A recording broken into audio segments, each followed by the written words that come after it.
For your radiator overflow tank, do you have to have an outlet and an inlet hose line?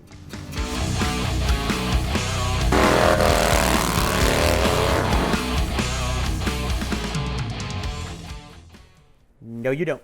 Can you make it work with just one? So I'll break this down very simple for you. As an engine coolant heats, it expands and builds pressure.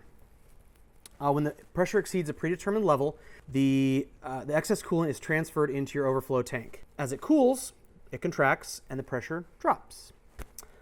It forms vacuum. That vacuum will suck the previously emitted coolant back into the system, so you don't end up with air in the system. That's why the UCOR tanks have a fitting on the underside of the cap, so you can attach a fuel line to it or hose, whatever you have sitting around. Generally, if you take the line running from the overflow port on your filler cap, there's a line that usually goes back down your backbone to the stock overflow tank. You take that off, run it to where you're going to mount your UCOR tank, and clip off about 6.5 inches. Cut the end at an angle, slip it on the barb fitting inside the cap, screw it on.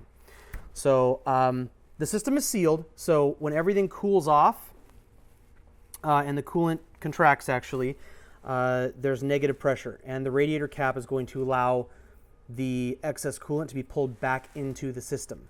So it's important that you have coolant in your overflow tank and in your radiator. Air in the system will contribute to corrosion.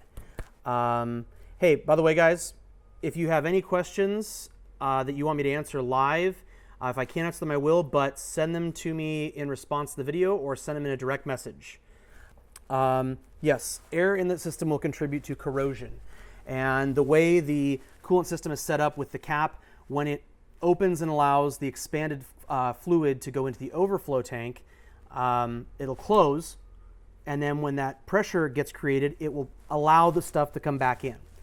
So it's a nice system. You don't need two lines. There's only one line for overflow coming from the filler. So yeah, pretty simple answer there. You don't need two lines with the UCOR tank. You need the one going to the top fitting, but you do have to put a return line going in on the other side of the cap.